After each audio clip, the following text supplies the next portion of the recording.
ლებში ესე არ იყო. იქნებ ყველა ეს ობიექტური თუ სუბიექტური პრობლემა, რაც ბიზნესს აწუება, ერთი ხელის მოსმით მოგების გადასახადის გაუქმება მოხსნას, რისი ინიციატივითაც ამ კვირაში პარლამენტარი ზურაბ ტყემალაძე გამოვიდა. ამ კითხვით ახლა არჩილ გაჩიელაძე საინვესტიციო ბანკ ალთენ ტაგარტის ხელმძღვანელს მიმართავთ, მოგესალმებით. ჩვენ მთელი გადაცემა ვაკრიტიკებთ ხელისუფლებას სხვადასხვა მიზეზების გამო, მაგრამ ბუნებრივია, არ შეიძლება არ დავინახოთ ის რაღაცა პოზიტიური ინიციატივა, რომელიც გაიჟღერა და გაიჟღერა ამ შემთხვევაში რაღაც წერილობითი დოკუმენტის სახეც მიიღო.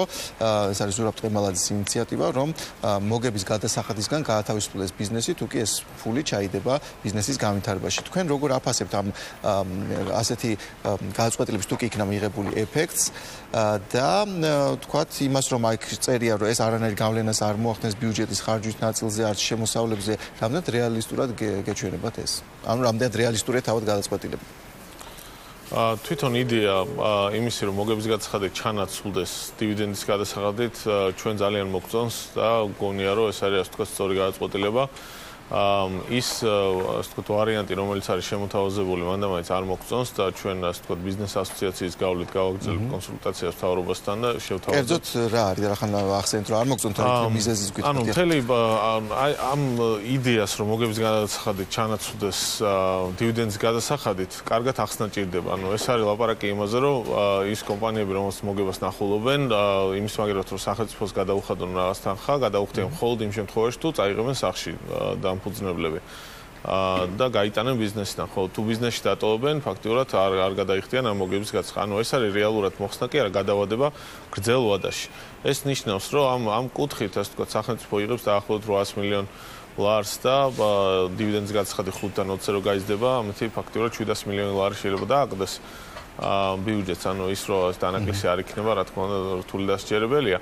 მაგრამ ეს ნიშნავს, რომ 700 მილიონი ლარი უნდა დაუტოვოთ, ასე ვთქვათ, კერძო სექტორს, კერძო სექტორის იმ ნაწილს, რომელმაც იცის მოგება როგორ შექმნას და დოვლათი როგორ შექმნას. ეს ინიციატივა თავისთავად, ასე ვთქვათ, ეკონომიკური კუთხით არის შესანიშნავი და გონია, რომ შესაბამისი გავლენა ამას, ასე ვთქვათ, თვეებში თუ არა, მომავალ წლებში შეიძლება ქონდეს ძალიან რადიკალურად დადებითი.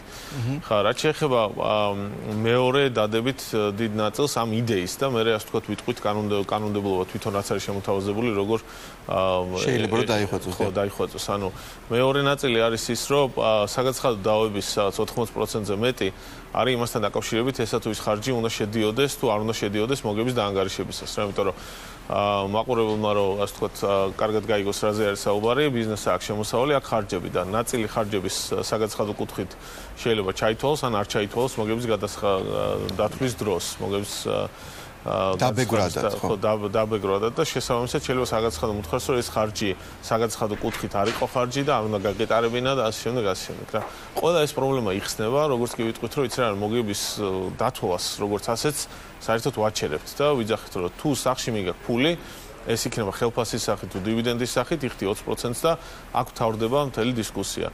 ეს ნიშნავს, რომ საგადასახადო კოდექსი, აი ცოტა ესე ვთქვათ, ფიგურატულად რო წარმოვიდგინოთ, ნახევარი უნდა გავხიოთ და გადავაგდოთ. რაც არის ძალიან ძლიერი მესიჯი კერძო სექტორისთვის. ეს ნიშნავს, რომ ძალიან ბევრ საგადასახადო რისკი. რამდენად რეალისტურად გეჩვენა შექმნილ თქვათ ეკონომიკურ ფონზე, რომ ამას შეძლებს ამაზე წავა რეალურად ხელისუფლება და ეს არ არის თქვათ უბრალოდ სიტუაციის პასუხი. უბრალოდ ზეპირსიტყვიერი პასუხი. იცით რა არის, მე ვიმედოვნე, მე შემიძლია ხა დღეს ამას დრო გამოაჩენს, ასე ვთქვათ, რამდენად ეს გაკეთდება ამ ისე, ასე ვთქვათ, როგორც იდეა არის ამისი, ასე ვთქვათ, ეს რაღაც ახალი იდეა, რომელიც მარტო საქართველოში დაბადებულა არ არის, ლაპარაკია პრიბალტიკაში გაკეთდა კიდეც შესანიშნავი შედეგებით. არის, ასე ვთქვათ, ხარეები და ხალხი, რომელიც იძახის, რომ ამერიკაშიც კი ამის გაკეთება გამოიწვევს შესანიშნავ რაღაც საინვესტიციო ბუმს. ეს ამიტომ ბატონო რა გათვლით შეიძლება დაწახდეს მთავრობა ამას, იმიტომ რომ თქვა ჩვენ გვესმის რომ ეკონომიკური დანაცვლა 5% იქნებოდა საგადასახადო შემოსავლებით მცირდება და თქვენი დაანგარიშებით რაღაც 700 მილიონამდე დააგდება ბიუჯეტის საშემოსავლო ნაწილს. ანუ რა არის მაშინ ის სტიმული თუ არ ვიცი ბენეფიტი რის გამო შეიძლება მთავრობა დაწახდეს ამას და რამდენად დროში რამდენად თქვა მალე ამოღებადია ეს ბენეფიტი. ეს რა არის ხა რა სუბიექტური დაშვებები მოგებები უნდა გაკეთდეს დროში რას ნიშნავს ეს ბიზნესის რას გამოიწვევს. მე მგონია სადაც 2-3 წლის წილში ამის დაბალანსება შეიძლება სრულად და გაზრდილი ეკონომიკური ზრდის ხარჯზე. მაგრამ კარგად უნდა გავიაზროთ ის, რომ ეს 700 მილიონი ლარი კი არ ხდება, ასე ვთქვათ, უბრალოდ კერძო სექტორიდან სახელმწიფოში არ გადმოვა და დარჩება კერძო სექტორში და კერძო სექტორს ვეუბნებით, რომ თუ სახში წაიღებ და მანქანის ყიდვა გინდა, მაინც უნდა გადაიხადო ის გადაიხადე რაც ციხდიდი, მაგრამ თუ ბიზნესში ტოვებ და ასე ვთქვათ, ზრდი ბიზნესს, მაშინ ასეთ შემთხვევაში სახელმწიფოს არ მიაქვს შენგან ის 15%.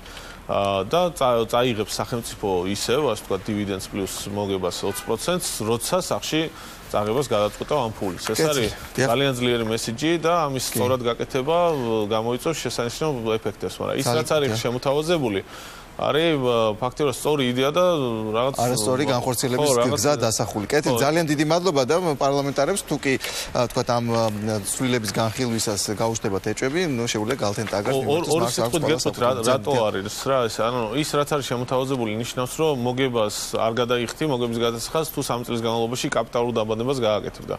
ეს ნიშნავს რომ მთელი ის ბუღალტერია აღრიცხვიანობა და ასე შემდეგ რომლის გაუქმება გამოიწვევდა ძალიან ბევრი რისკის მოხსნას არ უქმდება და რატო არ მესმის ანუ თუ აკეთებ ბარემ შეიძლება კარგად გაკეთდეს რა. კეთილი. მადლობა გისურვებ წარმატებებს. დღეს სულ ეს იყო ბიზნეს კურიერი. ამით ასრულებს კონტურის მუშაობას. მომავალ შაბათამდე დაგემშვიდობებით. არ დაგაუწდეთ გვეწვიეთ Facebook-ზე ბიზნეს კურიერის გვერდზე გაგვიზიარეთ თქვენი აზრი თქვენთვის აქტუალურ და საინტერესო თემებზე. ეს ჩვენთვის მნიშვნელოვანია. ნახვამდის მომავალ შაბათამდე გემშვიდობებით.